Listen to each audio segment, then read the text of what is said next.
Visakha urban జిల్లాలో ఎన్నికల వేళ వైసీపీలో విచిత్ర పరిస్థితి నెలకొంది. పార్టీలో టికెట్ల కోసం విపరీతమైన పోటీ ఉందంటూ నిన్న మొన్నటి వరకు బిల్డప్ ఇచ్చిన నేతలు ఇప్పుడు అభ్యర్థుల కోసం గాలింపు మొదలుపెట్టినట్టు తెలుస్తోంది. ఈ క్రమంలో జిల్లాలో 1-2 నియోజకవర్గాలు మినహా మిగిలిన నియోజకవర్గాల నుంచి రోజుకొకరి పేరు ప్రచారంలోకి వస్తోంది. ఎంపీ అభ్యర్థి కోసం కూడా అధిష్టానం అన్వేషణలో ఉంది. కొత్త జిల్లాల ఏర్పాటు తర్వాత విశాఖ జిల్లాలో 6 నియోజకవర్గాలు పూర్తిగా, పెందుర్తి నియోజకవర్గం పాక్షికంగా ఉన్నాయి. 2019 ఎన్నికల్లో తూర్పు, దక్షిణ, ఉత్తర, పశ్చిమ నియోజకవర్గాల్లో టీడీపీ అభ్యర్థులు గెలుపొందగా గాజువాక, భీమిలి, పెందుర్తి నియోజకవర్గాల్లో వైసీపీ అభ్యర్థులు గెలుపొందారు. విశాఖ లోక్సభ స్థానాన్ని వైసీపీ స్వల్ప ఆధిక్యంతో దక్కించుకుంది. వైసీపీ అధికారంలోకి వచ్చిన తర్వాత దక్షిణ ఎమ్మెల్యే వాసుపల్లి వైసీపీ పంచన చేరిపోయారు. ప్రస్తుతం వాసుపల్లికి నియోజకవర్గంలోని వైసీపీ కార్పొరేటర్లకు పొసగడం లేదు. ఇక భీమిలి నుంచి ఎమ్మెల్యేగా గెలిచి మంత్రి అయిన ముత్తంశెట్టి శ్రీనివాసరావును 2 ఏళ్ల కిందట మంత్రివర్గం నుంచి తొలగించారు. తర్వాత జిల్లా పార్టీ అధ్యక్ష పదవి ఇచ్చినప్పటికీ కొంతకాలానికి అందులో నుంచి తీసేశారు. దీంతో నియోజకవర్గంలో పార్టీ శ్రేణులు డీలా పడిపోయాయి. ఇకపోతే పెందుర్తి, గాజువాక ఎమ్మెల్యేల పనితీరుపై అధిష్టానం సంతృప్తికరంగా లేదు. వచ్చే ఎన్నికల్లో సర్వేల ఆధారంగానే టికెట్లు ఇస్తామంటున్న సీఎం జగన్మోహన్ రెడ్డి చాలా మంది సిట్టింగులకు నో చెబుతున్నారు.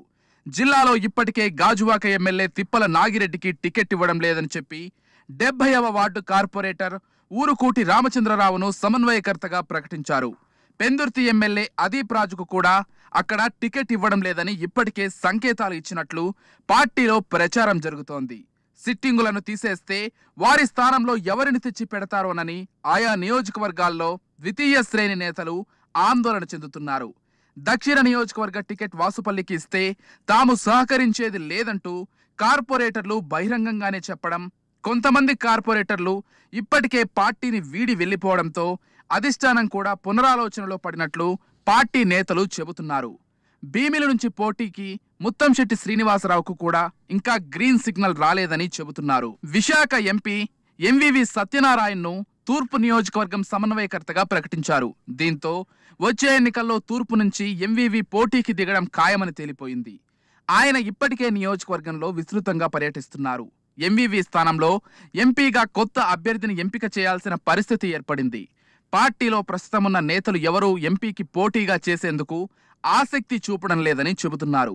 భీమిలి ఎమ్మెల్యే ముత్తంశెట్టి శ్రీనివాసరావుతో పాటు పెందుర్తి ఎమ్మెల్యే అదీప్ రాజులను ఎంపీగా పోటీ చేయడంపై పార్టీ నేతలు అభిప్రాయం కోరగా ఇద్దరూ ససేమీరా అన్నట్లు తెలిసింది.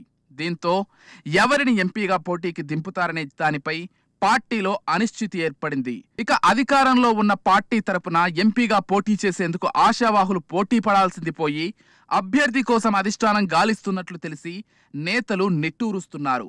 కొన్నాళ్ల కిందట పార్టీ జిల్లా అధ్యక్షుడిగా పనిచేసిన పంచకర్ల రమేష్ బాబు, దక్షిణ నియోజకవర్గానికి చెందిన 2 కార్పొరేటర్లు పార్టీని వీడి జనసేనలో చేరిపోయారు.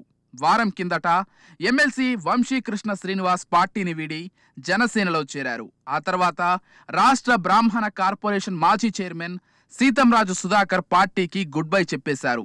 సుధాకర్ అనుచరులుగా గుర్తింపు పొందిన మరో 5 కార్పొరేటర్లు కూడా త్వరలో వైసీపీని వీడతారనే ప్రచారం జరుగుతోంది. మరో 3 నెలల్లో ఎన్నికలు జరుగుతాయనగా పార్టీలో చోటు చేసుకుంటున్న పరిణామాలు నేతలతో పాటు కార్యకర్తలను కలవరపెడుతున్నాయి.